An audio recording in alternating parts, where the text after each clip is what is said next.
Best health packages up to 80% discount. Tirumala Diagnostics. Hi welcome to our channel. ఈరోజు మనతో పాటు ఉన్నారు జ్యోతిష్య వాస్తు పండితులు, జ్యోతిష్య వాస్తు శిక్షణ నిపుణులు, అదేవిధంగా మహాగౌరి ఉపాసకులు శ్రీ దింటకుర్తి మురళీకృష్ణ గారు. నమస్కారం గురువు గారు. నమస్తే. హరి ఓం.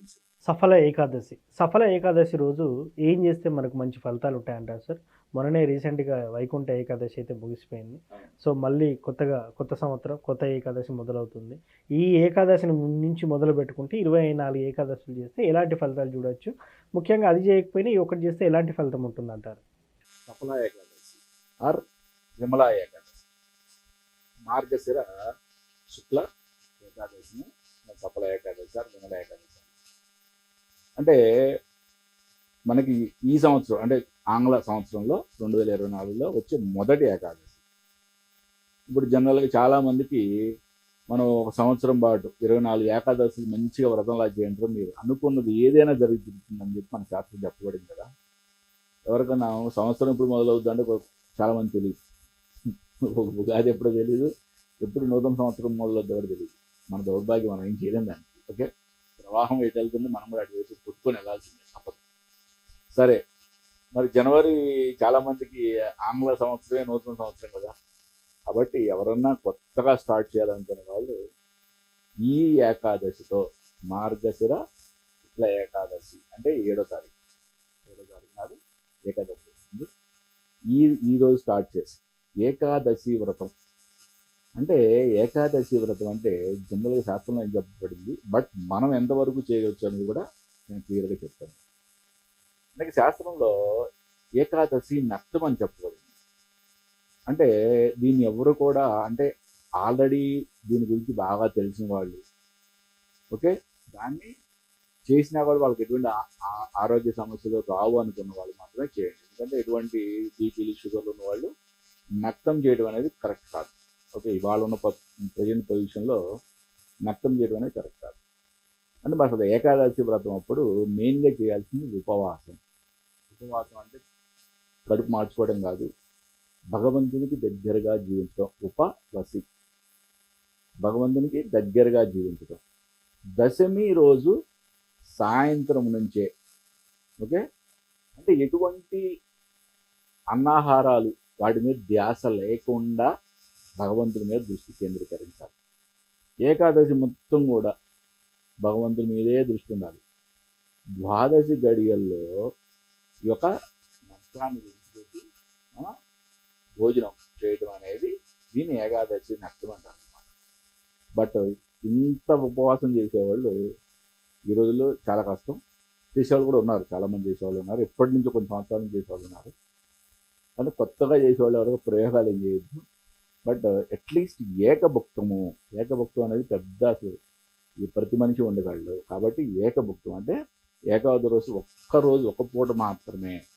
గురుగారు ఒక పూట అంటే మిగతా అంటే చాలామంది ఏం చేస్తారంటే ఒక పూట భోజనం ఉన్నారు కదా, సాయంత్రం టిఫిన్లోనే దాంట్లో కర్రీ మొత్తం, సాంబారు, పెరుగు అన్నీ. మళ్ళీ మధ్యాహ్నం కానీ పొద్దున్న కానీ ఆకలి అంటే కొద్దిగా ఆకలి అనిపిస్తే పళ్ళు 4-5 రకాల పళ్ళు కట్ చేసుకొని కూర్చొని తింటారు. అలా కాదు. అంటే ఒకటి, ఏకాదశి భగవంతుడికి బాగా ఇష్టమైన రోజు అని చెప్పారు స్వామి. మరి ఏకాదశి రోజు ఉపవసిస్తే మీ యొక్క ఐశ్వర్యాన్ని పెంపొందిస్తామన్నాడు. అంటే ఇక్కడ ఒకటే ఉంది, దీన్ని కూడా మనం ఒక సైంటిఫిక్ యాంగిల్లో ఆలోచించండి. అంటే ప్రతి మనిషి కూడా 15 రోజులకు ఒకసారి ఉపవసిస్తే, ఫాస్టింగ్ ఉంటే వాళ్ళ యొక్క ఆరోగ్యం బాగుంటుంది. ఆరోగ్యం మహాభాగ్యం. ఆరోగ్యం బాగుంది అంటే నువ్వు అదృష్టవంతుడివి, ఆరోగ్యం ఐశ్వర్యవంతుడివే కదా. అంతకన్నా మరి మహానుభావులు, మహారుషులు, మహాయోగులు మరి ఆనాడే పురాణాల్లో ఇవన్నీ ఏ విధంగా ఆలోచించి పెట్టగలిగారు. ఇంకా అద్భుతం చూడండి. మరి 24 ఏకాదశులు చేస్తే ఒకటే గుర్తుపెట్టుకొని, మీ లైఫ్లో ఎటువంటి సమస్య అయినా, either it belongs to house property, అంటే ఒక ఇల్లు కొనుక్కోవాలనుకుంటున్నాను, డబ్బులు ఉన్నాయి కానీ ఇల్లు కొనుక్కోలేదు, లేకపోతే అప్పుల్లో కూడిపోయి నేను బయటికి రాలేకపోతున్నాను, వివాహం జరగదు, సంతానం, అనారోగ్య సమస్యలు, దీర్ఘకాలిక అనారోగ్య సమస్యలు, ఎటువంటి ప్రాబ్లం ఉన్నా సరే 24 ఏకాదశులు మంచి భక్తి ప్రవక్తతో ఏకాదశి వ్రతం చేస్తే చాలా అద్భుతమైన రిజల్ట్స్. అంటే దీంట్లో మళ్ళీ మీరు నెగిటివ్ థాట్ పెట్టుకోవడానికి లేదు, 100% రిజల్ట్ వచ్చి తీరుతుంది. గురుగారు మరి అసలు ఈ ఒక్క ఏకాదశి వ్రతం చేస్తే, ఒక్క ఏకాదశి విమల ఏకాదశి ఒక్కటే నేను చేస్తాను, నాకు ఎటువంటిది అంటే ప్రతి ఏకాదశికి ఒక ఫలితం అనేది నిర్ణయించబడింది.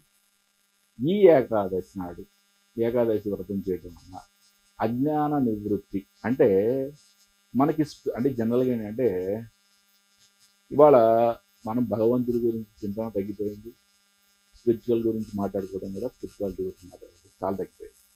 బట్ మనిషి యొక్క ముఖ్య ఉద్దేశం ఏమి ఇవ్వాలి అంటే భగవంతుడు మనం సృష్టించింది ఎందుకంటే భగవంతుడు ఎవరో తెలుసుకొని ఆయన దగ్గరికి ప్రయాణం అంటే మన జీవన ప్రయాణం ఇప్పుడు కూడా అల్టిమేట్గా మోక్ష సాధనకై ఉండాలని చెప్పబడింది. అంటే ఇప్పుడు మోక్ష సాధనలో ఎన్నో అజ్ఞానాలు ఎదురవుతూ ఉంటాయి.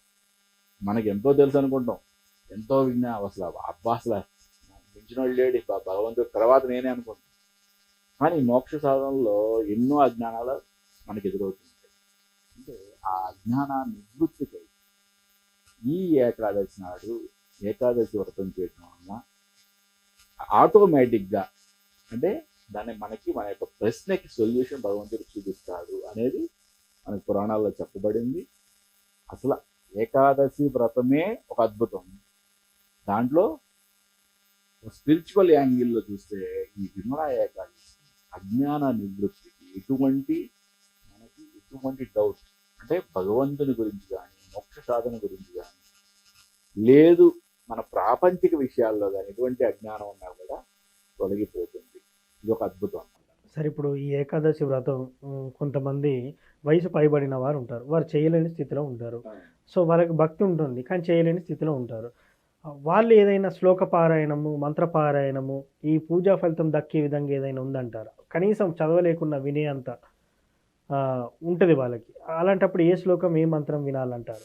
ఓం నమో నారాయణాయ అనే అష్టాక్షరం చదవడం కానీ శ్రీరామ రామ రామేటి రమే రామే మనోరమే సహస్రనామ తత్తుల్యం రామనామ వరాననే అనే ఈ యొక్క శ్లోకాన్ని చదవడం ద్వారా కానీ అష్టాక్షర మంత్రాన్ని కానీ లేదా ఈ శ్లోకాన్ని పురాణ శ్లోకాన్ని చదవడం కానీ మంచి అద్భుతమైన ఫలితం ఉంటుంది. ఎందుకంటే నారాయణుడు అంటే విష్ణుమూర్తి ఏకాదశి తనకి ప్రియమైన రోజు అని చెప్పాడు.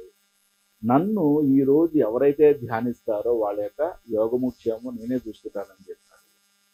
సరే, ఇప్పుడు వయసు పైబడిన వాళ్ళు ఉంటారు, లేకపోతే కొంతమంది చేయలేని వాళ్ళు ఉంటారు. వాళ్ళ కోసమే నక్తమొద్దు, అట్లీస్ట్ ఏకభుక్తము లేదు. ఓకే, ఒక పూటన్న స్వామి వారి మీద అంటే భోజనం మానేయడం ఒకటే ఉపవాసం కాదు, మరీ చెప్తున్నాను. అంటే మనం ఆ ఏకాదశి గడియల్లో స్వామి మీద మనం భక్తి శ్రద్ధలను చూపించడమే చాలా ఇంపార్టెంట్. అది అన్నం మానేయలేదు అన్ని పక్కబెట్టేసింది. దైవనామస్మరణతో భగవంతుడితో ఎప్పుడైతే మనం అనేకమై ఆయనకి దగ్గర అవుతామో మనకి ఆటోమేటిక్గా మనకున్న ఎన్నో బాధలు జాతక బాధలు కూడా తొలగించడానికి ఓన్లీ మనకి ఉపయోగపడేది భగవన్నామస్మరణ, భగవంతుని యొక్క శక్తి మాత్రమే. ఎప్పుడైతే మనకి దైవ బలం పెరుగుతుందో ఆటోమేటిక్గా మనకున్న ఆస్ట్రాలజీ వీక్నెస్ కానీ లేదా వాస్తు వీక్నెస్ కానీ వాస్తు బలం తగ్గడం కానీ ఏదైనా కూడా నివృత్తి అయిపోతుంది. Thank you sir. Saphala Ekadashi గురించి ఎలా చేసుకోవాలి ఏంటి అనేది చాలా చక్కగా చెప్పారు. Thank you so much. మరి